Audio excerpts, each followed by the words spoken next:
Aris. Hello my dear. Welcome back sa ating YouTube channel. My name is RJ, your tarot card reader, at ang gagawin natin ngayon is yung ating daily reading para po ito sa araw ng May 30, 2026. Titingnan natin my dear yung energy, overall energy, money, tapos sa love. Okay, titingnan natin my dear, lahat yan ay sisilipin natin.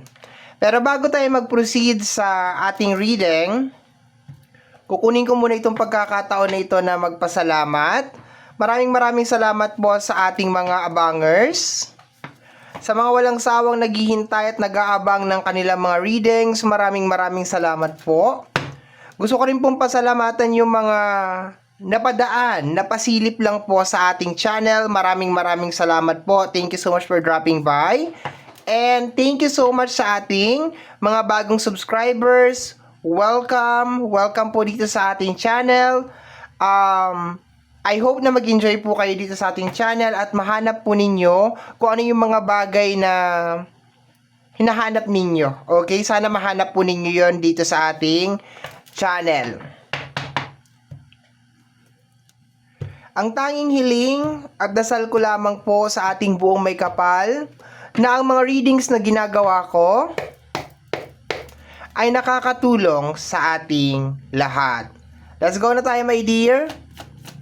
Start tayo sa overall energy. What is going on? Judgment card.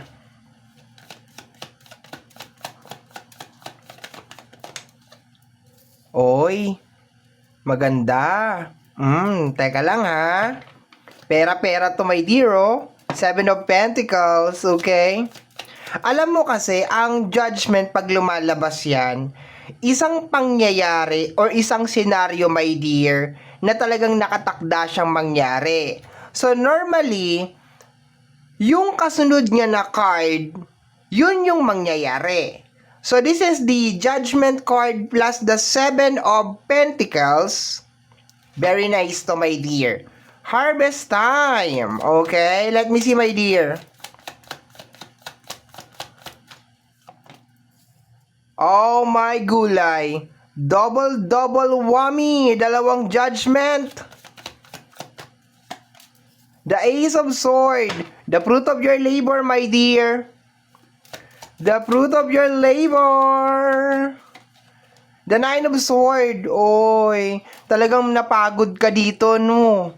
Talagang grabe ang sakripisyo ang ginawa mo dito, my dear. Pero ito na siya, magbubunga na siya, my dear. The Eight of Sword. Gala, ang ganda. The King of Wands. Ayan ka, oh. The energy of the King of Wands. Ang King of Wands is the go-getter na energy. Unstoppable yan. Okay. The Queen of Wands. Divine Masculine and Divine Feminine. Pimamin wash. Okay. So, ayan na siya, my dear. Ang ganda nito. No? Kasi sinasabi dito, my dear, the fruit of your labor. Ayan. Ang dami mong sakripisyo dito, my dear. Mayroon kang Nine of Sword, mayroon kang Eight of Sword. Pero talagang naniwala ka lang talaga, no? Talagang in-embrace mo lang talaga yung power mo. Etong dalawang judgment card na ito, okay, wag ka magtaka kung bakit dalawa, kasi dalawang card yun, kaya nga siya makapal, oh. Kasi dalawang card yun na pinagsama ko. Wala lang, gusto ko lang. Sinasabi dito, my dear, na Ace of Swords is energy ng sacrifice, okay? Talagang sinagad mo, my dear, binigay mo lahat, okay?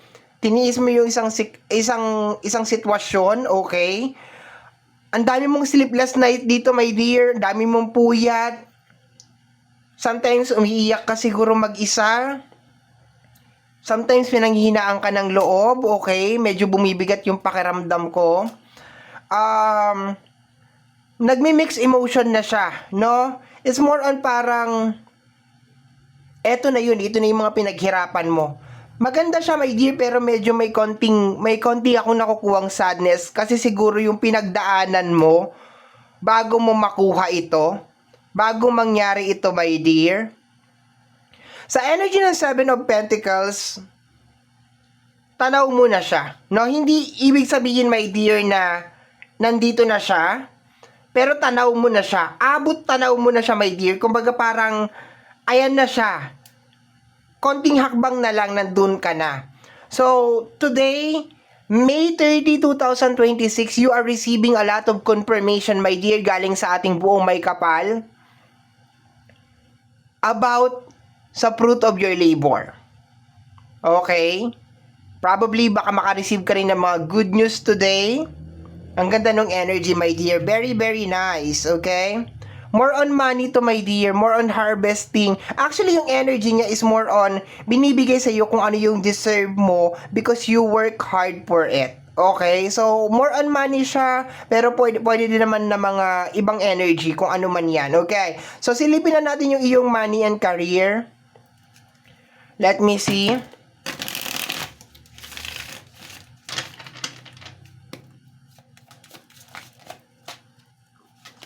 The Eight of Sword.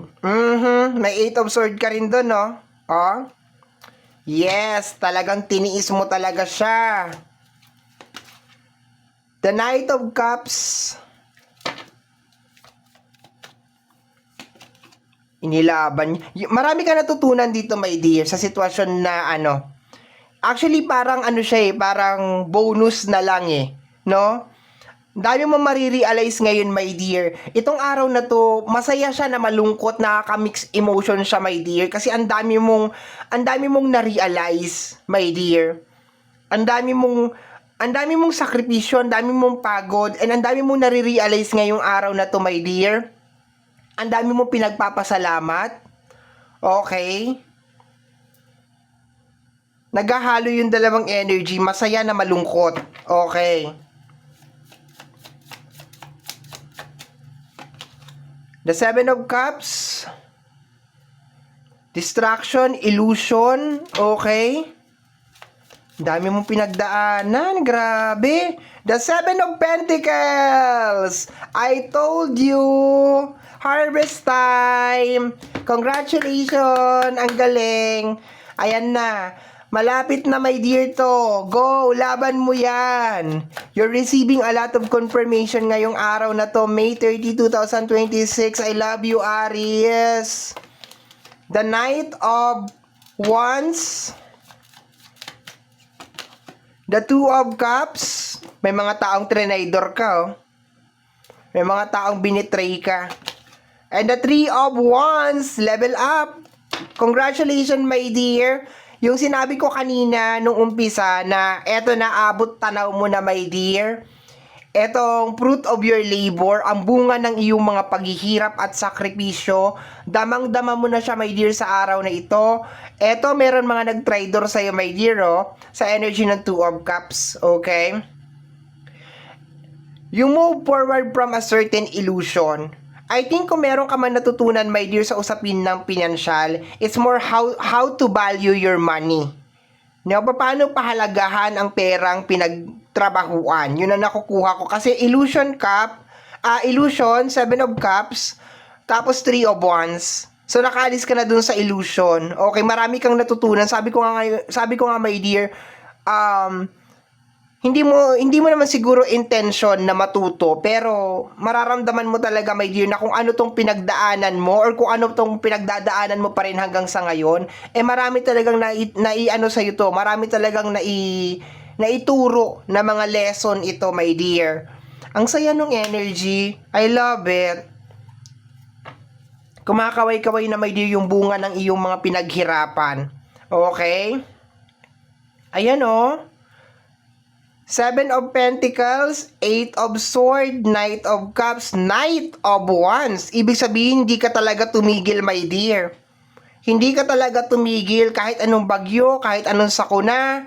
Ayan, nagsama-sama dito, Eight of Swords, Seven of Pentacles. Sa pinakaunang card natin, sinabi ko, May mangyayari, hindi na mapipigilan, talagang nakatakda, okay? Dito, my dear, sakripisyo to. Okay, sakripisyo tong side na to. Ito, betrayal naman to dito. Okay? Pero at least you survive. 'Di ba? You survive, my dear. Go tayo sa energy ng love. Aries, we have here the Nine of Pentacles. For some of you, you're enjoying being single. You're enjoying being single, my dear, because this is energy of, single energy. Kung hindi ka naman single, probably, you are in control of your money, okay? The Knight of Sword. O, nagsama-sama na yung mga knight, oh. Talagang hindi ka talaga tumigil. The Emperor. You are in... Ano ka siguro? Kung breadwinner ka siguro, no? Yun na nakukuha ko na energy. Parang breadwinner ka siguro, napakaraming nakasandal sa iyo, my dear. Kasi dito sabi ko, 'di ba? This is energy of betrayal dito sa side na to. So baka yung trumaydor sa iyo, my dear, is mga tao, my dear, na minsan tinulungan mo, minahal mo, okay? For some of you, ini-enjoy nyo talaga yung pagiging single, or very very soon, may enjoy ninyo yung pagiging single, magkakaroon kayo ng pera, mabibili ninyo yung mga gusto ninyo mabili. Para naman doon sa mga in a relationship hanggang ngayon, okay? Mga breadwinner, mas kontrolado ninyo, my dear, yung pagmamahal na ibinibigay ninyo. Okay, yung kumbaga dito kasi parang natutunan mo na, my dear, sa energy ng Knight at saka ng Emperor, natutunan mo na, my dear, na parang hindi porkit mahal mo yung isang tao, ibibigay mo lahat. 'Di ba? Tapos nag-e-expect ka na parang ibabalik nila kung ano man yung binigay mo sa kanila. No, yun ang nakukuha ko dito. So, uunahin mo muna. Actually, yung energy niya is more on self-love. 'Di ba? The Ace of Wands. Itong new beginnings mo na ito, my dear, magpo-focus ka sa sarili mo. No, para sa mga single, you will be focusing on your love, in yourself, loving yourself. Para sa mga meron mga commitment in a relationship, mas control mo, my dear, yung sitwasyon. Okay, mas control mo yung paglabas ng pera.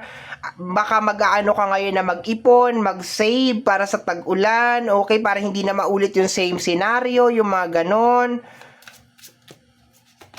The Three of Swords, o diba? Single energy, Nine of Pentacles, Three of Swords. Sabi ko sa'yo, may betrayal na nangyari eh. Dito sa usaping financial to, may betrayal na nangyari. Ang lakas ng energy na meron talaga ngayong araw na to, ini-enjoy lang talaga ninyo. Wala sa isip ninyo actually na magjowa para sa mga single. Yung sa inyo nakapokus lang talaga kay sa pera, ma-overcome ninyo yung mga challenges, mairaos nyo ito. May betrayal na nangyari. May betrayal na nangyari. May kinalaman sa pera to, my dear, no? Nagkagaguhan ng dahil sa pera. Yun ang nakukuha ko dito, my dear. Inabuso ka actually. That's what I'm getting over here. The Star, balancing. Okay. Hope. Okay. Actually, pag-asa. Okay, the Seven of Swords, di ba? Ano sabi ko sa area na to? Betrayal energy to. King Emperor, Seven of Swords. Ayan, no, trinidor ka, linaw na linaw, oh. No, trinidor ka, nilagay ka sa isang sitwasyon. Sobrang linaw nito, my dear. Itong pangatlo. Maliwanag pa sa sikat ng araw, my dear. Dito, energy to ng hope, eh. Ayan, no. Sa kabila na nangyari sa'yo, merong energy ng Star. Okay, umasa ka pa rin, lumaban ka pa rin. Kahit ano nangyari sa'yo, my dear, nilaban mo pa rin. Dito, betrayal to. Kaya meron ka ditong energy ng Three of Swords. Ayan, no. Tingnan natin last card. We have here the Seven of Pentacles, my dear. Tatlong row. Seven of Pentacles, and Seven of Pentacles, my dear. Congratulations. Congratulations, my dear. Eto na yung bunga ng iyong paghihirap. And wala na ako actually may advice sa iyo, my dear. Kasi you learn from your lesson. Talagang tumatak talaga sa iyo, my dear, kung ano man yung nangyari sa iyo. And I'm so happy and I'm so proud of you, my dear, for staying so strong and so brave, okay? Yun lang, medyo makakaramdam ka lang talaga ng konting mixed emotion ngayong araw na to. Parang gusto mong umiyak, na masaya ka, okay? You're receiving a lot of sign, including na rin tong reading na to, my dear, na you did the right thing, you are on the right track, keep on going, mga motivational, my dear, yung marireceive mo ngayong araw na to, and confirmation, my dear, na you are almost there, malapit ka na doon, so don't give up, okay? So my dear Aries, ito ang nasagap natin na message energy para sa araw na ito, May 30, 2026. Sa gaya po na sinabi ko dun sa bandang unahan ng ating video, ang tanging hiling at dasal ko lamang po sa ating buong may kapal na ang mga readings na ginagawa ko ay nakakatulong po sa ating lahat. Maraming salamat po. Thank you, my dear.